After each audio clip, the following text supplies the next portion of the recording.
Welcome to Raj news. Gaza భవిష్యత్తుపై మళ్లీ ముస్లిం దేశాలు మండిపడ్డాయి. గాజా నగరాన్ని పూర్తిగా ఆధీనంలోకి తీసుకోవాలనే ఇజ్రాయెల్ ప్రణాళికపై టర్కీ, ఈజిప్ట్ ఘాటుగా స్పందించాయి. ఇది కేవలం పాలస్తీనియన్ల భూమి ఆక్రమణ మాత్రమే కాకుండా జాతి విధ్వంసక విస్తరణలో కొత్త దశ అని టర్కీ విదేశాంగ మంత్రి హకన్ ఫిడాన్ హెచ్చరించారు. ఇక ఇస్లామిక్ సహకార సంస్థ ఓఐసీ అత్యవసర సమావేశం పిలుపునిచ్చి అంతర్జాతీయ సమాజం తక్షణ చర్యలు తీసుకోవాలని డిమాండ్ చేస్తుంది.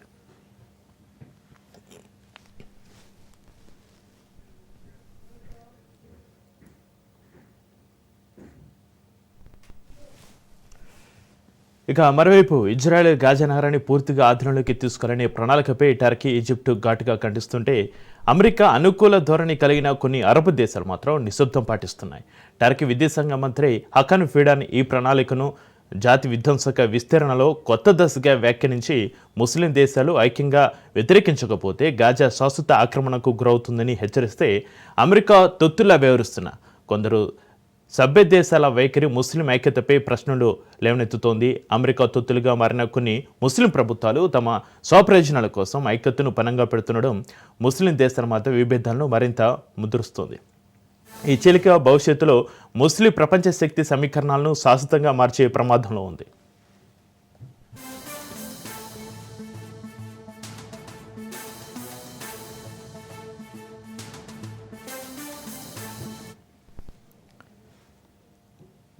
గాజా నగరాన్ని ఆధీనంలోకి తీసుకోవాలని ఇజ్రాయెల్ ప్రణాళికకు వ్యతిరేకంగా ముస్లిం దేశాలు ఐక్యంగా వ్యవహరించి అంతర్జాతీయ వ్యతిరేకతను కూడగట్టాలని టర్కీ విదేశాంగ మంత్రి హకాన్ ఫిడాన్ ఈజిప్ట్లో జరిగిన చర్చల తర్వాత అన్నారు. ఈజిప్ట్, టర్కీలు ఈ ప్రణాళికను ఖండించాయి. ఇజ్రాయెల్ జాతి విధ్వంసక విస్తరణ విధానంలో ఇదొక కొత్త దశను సూచిస్తుందని టర్కీ మండిపడింది.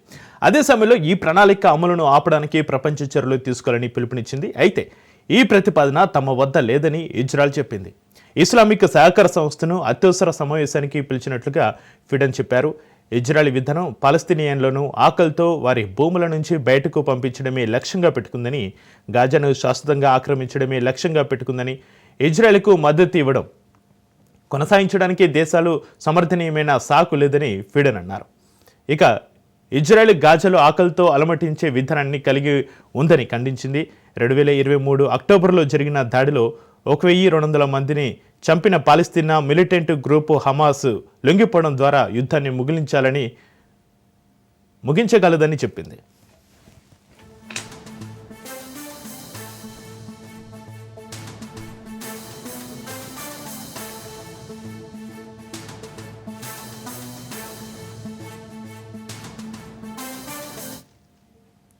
ఇప్పుడు జరుగుతున్నది చాలా ప్రమాదకరమైన పరిణామం. పాలస్తీనా ప్రజలకు లేదా పొరుగు దేశాలకు మాత్రమే కాదని అబ్దెలట్టి అన్నారు. ఇజ్రాయెల్ ప్రణాళికలు ఆమోదయోగ్యం కాదన్నారు. గాజాపై టర్కీతో పూర్తి సమన్వయం ఉందని అబ్దెలట్టి అన్నారు. ఇక ఇజ్రాయెల్ ప్రణాళికను ఖండిస్తూ ఓఐసీ మంత్రివర్గ కమిటీ విడుదల చేసిన ప్రకటనను ప్రస్తావించారు. ఇజ్రాయెల్ ప్రణాళిక ప్రమాదకరమైన, ఆమోదయోగ్యం కాని తీవ్రతరం, అంతర్జాతీయ చట్టాన్ని తీవ్రంగా ఉల్లంఘించడం, చట్టవిరుద్ధమైన ఆక్రమణను స్థాపించే ప్రయత్నమని ఓఐసీ కమిటీ తెలిపింది. ఇది శాంతి కోసం ఏదైనా అవకాశాన్ని తుడిచిపెడుతుందని హెచ్చరించింది.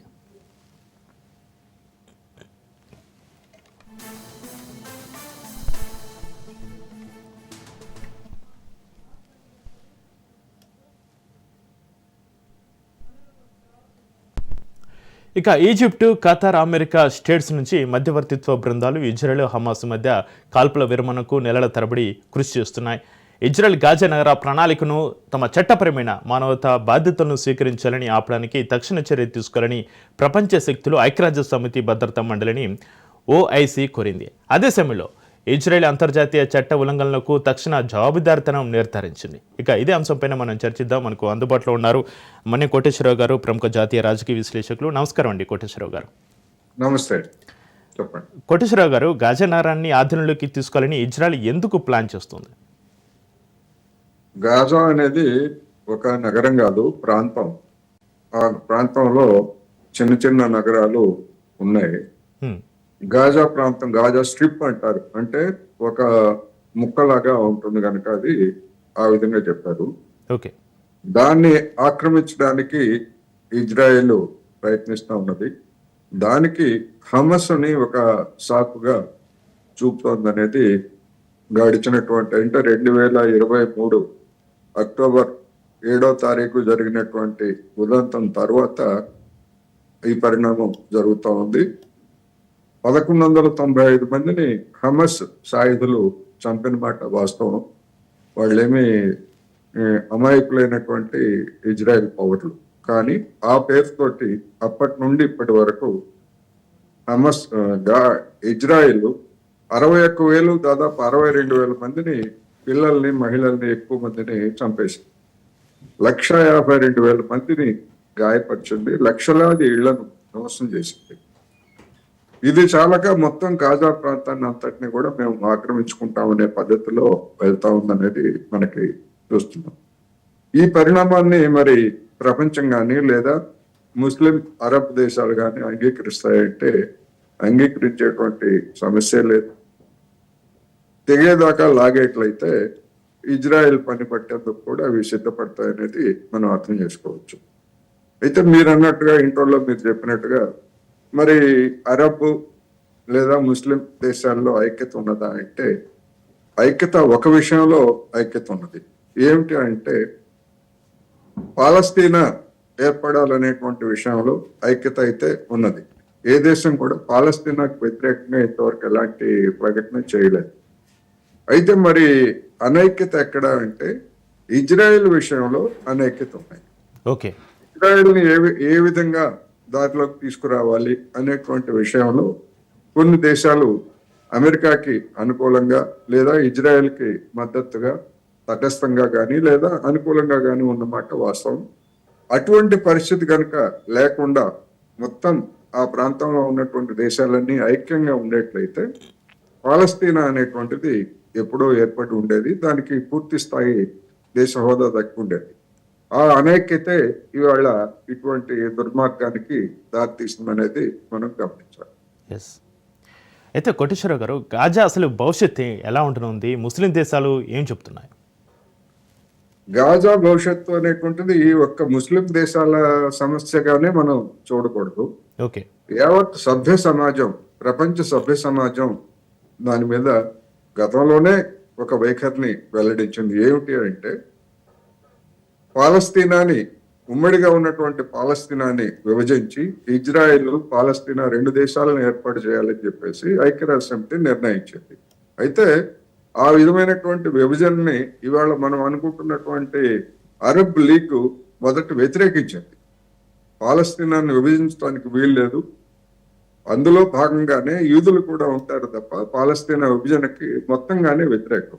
అయినప్పటికీ దాని వ్యతిరేకతను పక్కన పెట్టి 1948లో ఐక్యరాజ్య సమితిలో ఉన్నటువంటి బలాబలాలు కావచ్చు, లేకపోతే అమెరికా, బ్రిటన్ ఇలాంటి దేశాల పెత్తనంతో ఒక తీర్మానం చేశారు, దాన్ని విభజించారు. కానీ ఆనాడు ఇజ్రాయెల్ ఉనికిలోకి వచ్చింది తప్ప పాలస్తీనా అనేటువంటిది అంతర్ధానం అయిపోయింది.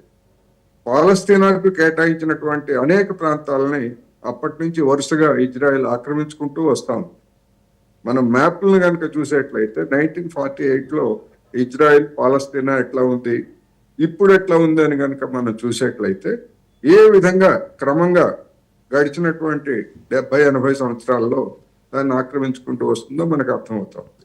ఆ క్రమంలోనే ఇప్పుడు మొత్తం గాజాకే డొనాల్డ్ ట్రంపే చెప్పాడు కదా, గాజాని పూర్తిగా ఆక్రమించేసుకొని ఒక విహార కేంద్రంగా మేము మారుస్తాము అని చెప్పేసి చెప్పినటువంటి పెద్ద మనిషి, మానవతా మూర్తి మనం చూసాం.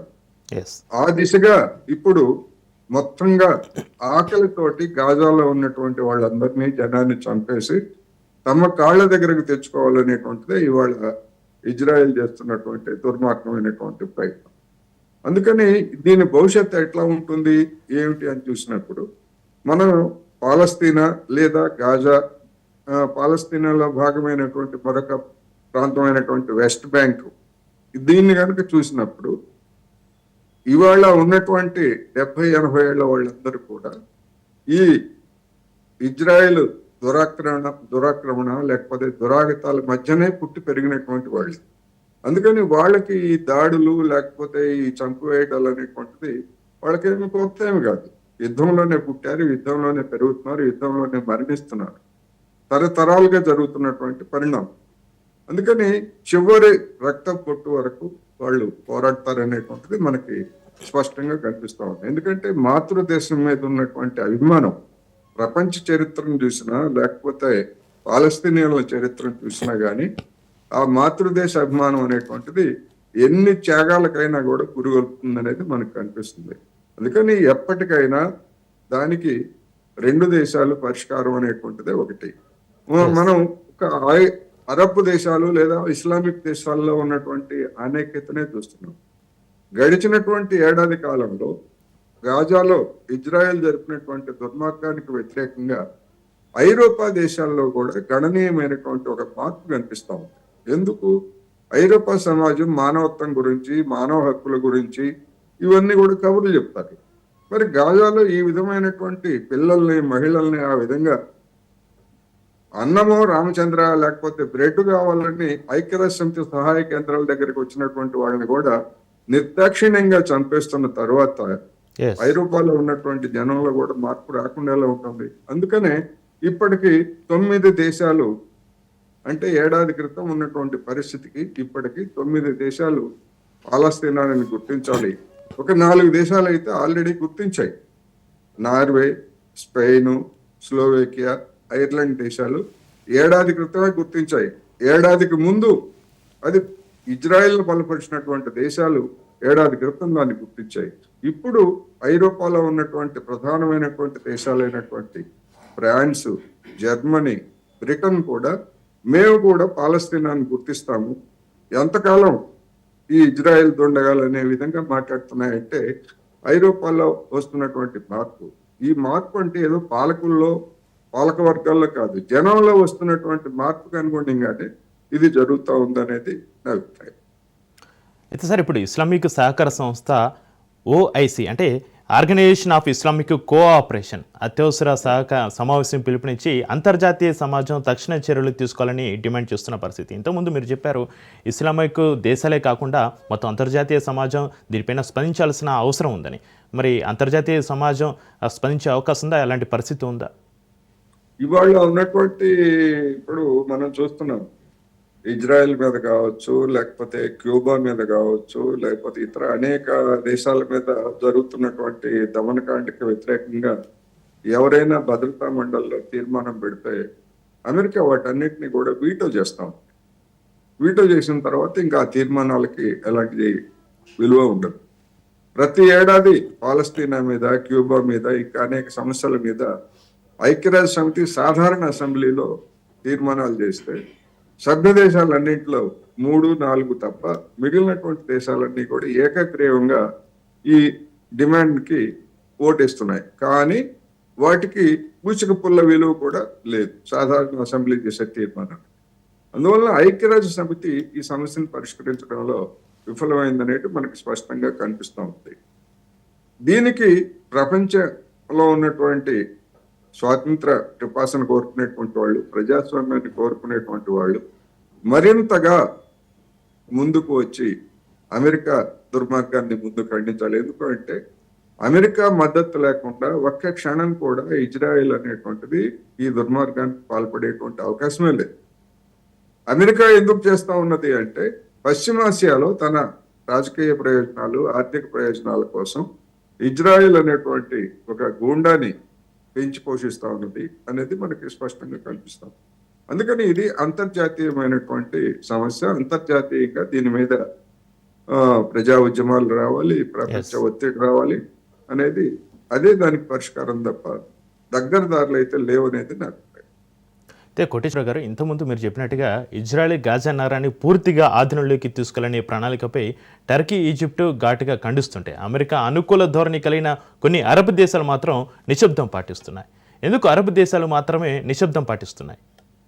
నిశ్శబ్దం పాటిస్తున్నంత మాత్రాన దానికి ఆమోదం తెలిపినట్టుగా మనం భావించకూడదు. నిశ్శబ్దం అనేటువంటిది ఒక బలహీనత, అందులో ఎలాంటి సందేహం లేదు. కానీ నిశ్శబ్దం పాటించినంత మాత్రాన అవి అనుకూలమైనటువంటి లెక్కల్ని వాటిలో వేయకూడదు. ఒకవేళ బహిరంగంగా గనక ఏ అరబ్ దేశమైనా లేదా ఏ పశ్చిమాసియా, మధ్యప్రాచ్య దేశమైనా కానీ ఇజ్రాయెల్కి మద్దతుగా ఆక్రమించుకోండి గాజాని అని చెప్పేసి కనుక ఎవరైనా కనుక చెప్పేట్లయితే ఆ దేశాల్లో ఆ చెప్పినటువంటి పాలకులు ఎవరైతే ఉన్నారో వాళ్ళ మీద ఆ దేశాల్లో తిరుగుబాటు అనేటువంటిది అనివార్యంగా వస్తుంది. తక్షణమే వస్తుందా లేకపోతే తర్వాత వస్తుందా అనేటువంటిది మనం చెప్పలేం. కానీ ఎందుకంటే జనాభిప్రాయం అనేటువంటిది ఇజ్రాయెల్కి వ్యతిరేకంగా ఉన్నది, పాలస్తీనాకి అనుకూలంగా ఉంది. అందువల్ల ఏ పాలకుడు కూడా అలాంటి ధైర్యం చేస్తాడని నేనైతే అనుకోవట్లేదు. తటస్థంగా ఉంటారు, మౌనంగా ఉంటారు. అమెరికా చేస్తున్నటువంటి దుర్మార్గాలకి సాక్షిభూతంగా నిశ్చయ నిశ్చేష్టులై ఉంటారు. అంటే ఏమీ చేయలేకుండా ఎటువంటి చర్యలు లేకుండా ఉంటారు. అది రాబోయేటువంటి రోజుల్లో ఆ యొక్క వైఖరులని జనం ఖండిస్తారనేది మాత్రం స్పష్టం. అయితే కోటేశ్వర గారు, ముస్లిం దేశాలు ఐక్యంగా వ్యతిరేకించకపోతే గాజా శాశ్వత ఆక్రమణకు గురవుతుందని హెచ్చరిస్తే అమెరికా తొత్తుల్లా వ్యవహరిస్తున్న కొందరు సభ్య దేశాల వైఖరి ముస్లిం ఐక్యతపై ప్రశ్నలు లేవనెత్తుతుంది. దీన్ని ఏ విధంగా చూడాలంటారు మరి? ఒకటి మాత్రం వాస్తవం, ఫిజికల్ గా ఒక ప్రాంతాన్ని, గాజా వంటి ప్రాంతాన్ని ఇజ్రాయెల్ కానీ లేదా అమెరికా కానీ ఆక్రమించుకోవడం అనేటువంటిది ఇప్పుడున్నటువంటి పరిస్థితుల్లో జరిగేటువంటిది కాదు. అంతదాకా వెళ్ళేట్లయితే పశ్చిమాసియా లేదా మధ్యప్రాచ్య ప్రాంతంలో అనూహ్యమైనటువంటి పరిణామాలు జరిగేటువంటి అవకాశం ఉంటుంది. సరే, ఇజ్రాయెల్ అమెరికా ఎత్తుగడ ఏమిటంటే పాలస్తీనా కావాలి, పాలస్తీనా స్వతంత్ర దేశం కావాలి అని కోరుతున్నటువంటి శక్తులు, సాయుధ శక్తులు ఏవైతే ఉన్నాయో, ఒక హమస్యే కాదు ఇంకా అనేకమైనటువంటి సంస్థలు ఉన్నాయి. హమస్ ఎందుకు పేరు వచ్చిందంటే గాజా ప్రాంతంలో జరిగినటువంటి ఎన్నికల్లో అది గెలిచింది. ఉన్నటువంటి సాయుధ సంస్థల్లో హమస్ అనేటువంటిది పెద్దది. హమస్ ఒక సంస్థ మాత్రమే. అందువల్ల అటువంటి సంస్థలన్నీ కూడా ఇప్పుడు మొన్న జరిగినటువంటి ఇప్పుడు కొనసాగుతున్నటువంటి ఉదంతంలో కూడా ఎవరైతే ఇజ్రాయెల్లో 2023 అక్టోబర్ 7వ తారీఖున అపహరణకు గురయ్యారు 251 మంది ఇజ్రాయేలీలు, విదేశీయులు అని ఎవరైతే చెప్తున్నామో వాళ్ళని అపహరించింది ఒక్క హమస్ సంస్థ మాత్రమే కాదు, ఇతర సంస్థలు కూడా ఉన్నాయి. అందుకనే అది ఎప్పుడు మనకి బయటపడింది? ఆ బందీల విడుదలకు సంబంధించినటువంటి ఒప్పందాల సందర్భంగా ఈ విషయం మనకి బయటపడింది.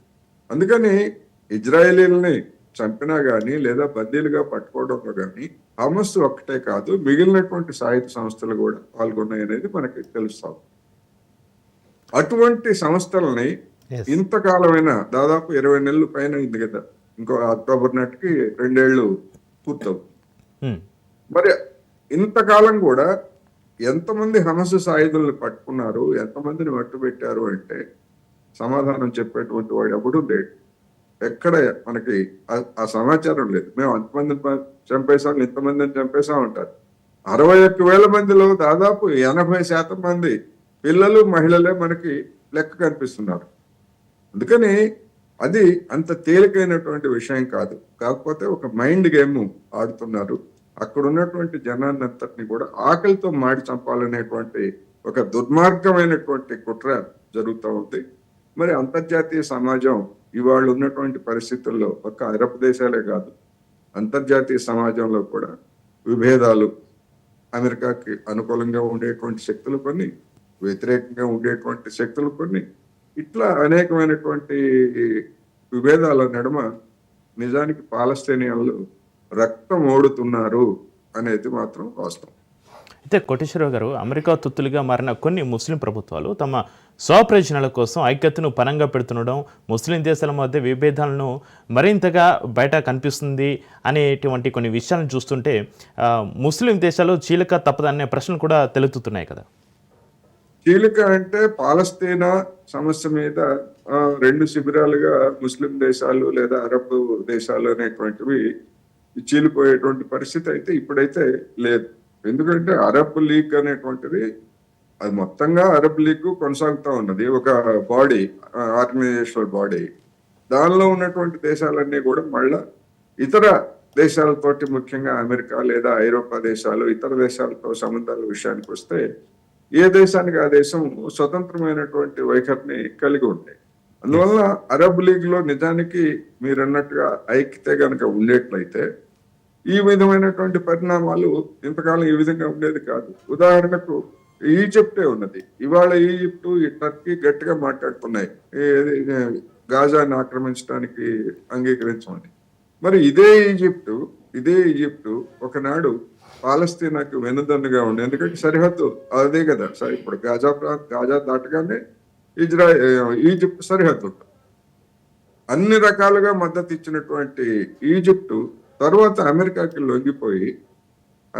లొంగిపోయి ఇజ్రాయెల్ పట్ల మెతక వైఖరి అవలంబించింది. ఎందుకని ఆ ఈజిప్ట్ మీద కూడా ఇజ్రాయెల్ చేత దాడి చేయించింది కదా అమెరికా. ఇజ్రాయెల్ మీద, ఈజిప్ట్ మీద, సిరియా మీద, జోర్డాన్ మీద, అన్ని దేశాల మీద ఇజ్రాయెల్ ని ఉసిగొల్పి అమెరికా దాడులు చేయించి ఆ దేశాలన్నింటినీ ఎంతో కొంత మేరకు తన అదుపులోకి తెచ్చుకొని తన పలుకుబడి కిందకి తీసుకొచ్చినటువంటి ఒక బలహీనమైనటువంటి పరిస్థితులు ఆ ప్రాంతంలో నెలకొన్నాయి. అందుకనే ఇవాళ ఇజ్రాయెల్ రెచ్చిపోతా ఉంది. మరి అటువంటి పరిస్థితుల్లో కూడా ఈజిప్ట్ ఆ విధంగా ఒక ప్రకటన చేయాల్సి వచ్చింది అంటే దాని అర్థం ఏంటంటే ఈజిప్ట్ లో ఉన్నటువంటి సామాన్య జనం ఇజ్రాయెల్ చర్యను సమర్థించడం లేదు. ఇజ్రాయెల్కి అనుకూలంగా గనక పాలకులు గనక ఉండేట్లయితే ఈజిప్ట్ లో మళ్ళా ఒక తిరుగుబాటు, ఒక అల్లకల్లలు ఏ రూపంలో వస్తాయని చెప్పలేం, కానీ ఆ విధమైనటువంటి పరిస్థితులు కనిపిస్తాయి. అందుకని ఒక విధంగా చెప్పాలంటే పేలడానికి సిద్ధంగా ఉన్నటువంటి అగ్నిగుండం మాదిరి ఇవాళ పరిస్థితి ఉందనేది మనం అర్థం చేసుకోవచ్చు. అయితే కోటేశ్వరరావు గారు, గాజా నగరాన్ని ఆధీనంలోకి తీసుకోవాలని ఇజ్రాయెల్ ప్రణాళికకు వ్యతిరేకంగా ముస్లిం దేశాలు ఐక్యంగా వ్యవహరించి అంతర్జాతీయ వ్యతిరేకతను కూడగట్టాలని టర్కీ విదేశాంగ మంత్రి హకన్ ఫీడన్ తీవ్ర ప్రయత్నాలు అయితే చేస్తున్నాడు. అతని ప్రయత్నాలు ఫలించే అవకాశం ఉందా? హకన్ ఫీడన్ అసలు ఈజిప్ట్లో జరిగిన చర్చల్లో కూడా ఈ వ్యాఖ్యలు అయితే చేశారు. డెఫినెట్ గా ఆ విధంగా అంటే ఈ ఐరోపాలో ఉన్నటువంటి టర్కీ నాటో సభ్యురాలు ఒక ముఖ్యమైనటువంటి పాత్ర పోషిస్తున్నమాట వాస్తవం. అదేవిధంగా ఆఫ్రికా ఖండంలో మధ్యప్రాచ్యంలో భాగంగా ఉన్నటువంటి ఈజిప్ట్ కూడా ఒక ముఖ్యమైనటువంటి దేశం. ఈ రెండు దేశాలు గనక గట్టిగా నిలబడితే పాలస్తీనాకి అనుకూలంగా, అంటే ఇజ్రాయెల్కి వ్యతిరేకంగా నిలబడేట్లయితే ఇప్పుడున్నటువంటి పరిస్థితుల్లో అనేకమైనటువంటి మార్పులు వచ్చేటువంటి అవకాశం ఉంది. ఒక్క ఆఫ్రికా లేదా మధ్యప్రాచ్యంలోనే కాదు, ఐరోపా దేశాల మీద కూడా ఇవి ఒత్తిడి తీసుకురావడానికి అవకాశం ఉంది.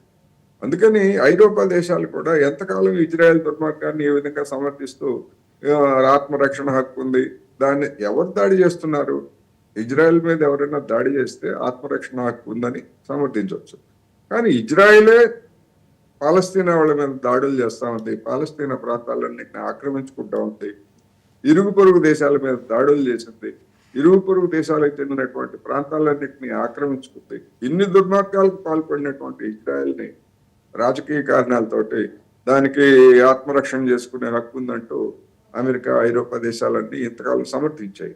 కానీ ఈ జెనోసైడ్ అంటే ఈ మారణకాండని చూసిన తరువాత సహజంగానే జనంలో వచ్చేటువంటి మార్పుకి ప్రతిబింబంగానే ఇవాళ ప్రపంచంలో ఎవరు చెప్తే ఆస్ట్రేలియా నుండి అమెరికా వరకు, మరి ఐరోపా దేశాల్లో, బ్రిటన్లో, ఇట్లాంటి అనేక దేశాల్లో లక్షల మంది వీధుల్లోకి వచ్చి ఇజ్రాయెల్ దుర్మార్గాన్ని ఖండిస్తున్నారు. మరి ఇది ఒక ఆహ్వానించదగినటువంటి పరిణామం, ఒక శుభ పరిణామమే కదా. అంటే ఇటువంటి దుర్మార్గాన్ని యావత్ సభ్య సమాజం సహించదు అనేటువంటి సందేశం ఇస్తున్నారు. ఇవాళ అమెరికాలో విద్యా సంస్థల్లో పాలస్తీనాకు మద్దతుగా ప్రదర్శనలు చేస్తే అక్కడ అరెస్టులు చేస్తున్నారు.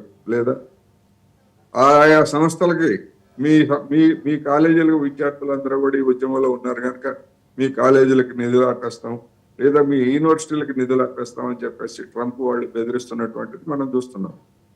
ఆ విధంగా ఎంతకాలం ప్రపంచ ప్రజాభిప్రాయాన్ని అమెరికా కావచ్చు లేదా ఇతర ఇజ్రాయెల్ అనుకూల దేశాలు ఎంతకాలం తొక్కిపెట్టాయి అనేటువంటిది సమస్య.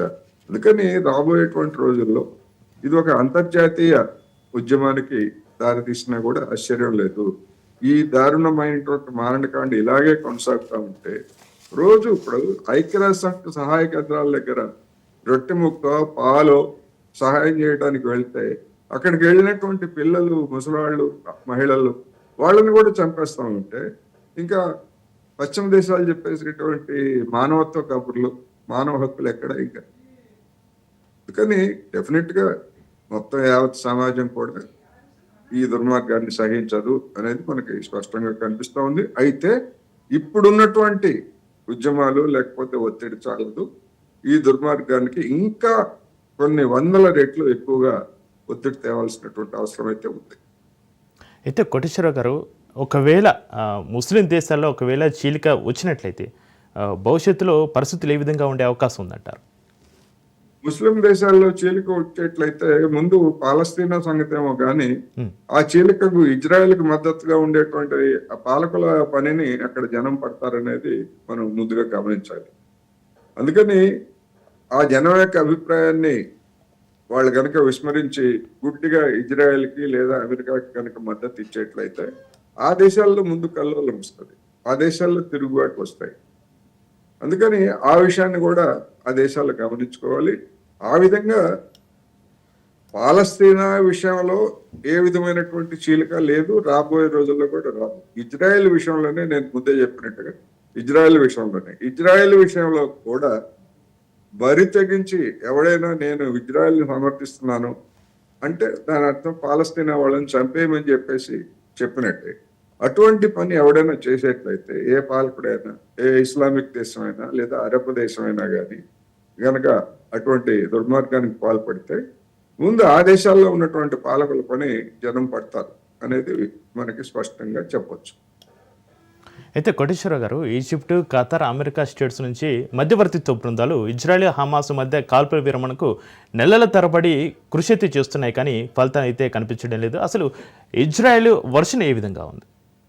ఇజ్రాయెల్ ఏకపక్షంగా ఇప్పుడు మీ బందీలను వదిలేయమని చెప్తా ఉంది. బందీలను వదిలేస్తారు వాళ్ళు. బందీలను వదిలేస్తే మరి అక్రమంగా ఇజ్రాయెల్ బంధించినటువంటి వేలాది మంది ఖైదీల సంగతి ఏమిటి?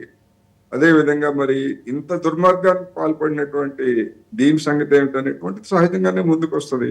అందుకని బందీలను విడుదల చేయించుకున్న తర్వాత మరింతగా దాడులు చేయాలనేటువంటిది ఇజ్రాయెల్లో ఉన్నటువంటి ఒక దుర్మార్గమైనటువంటి ఆలోచన.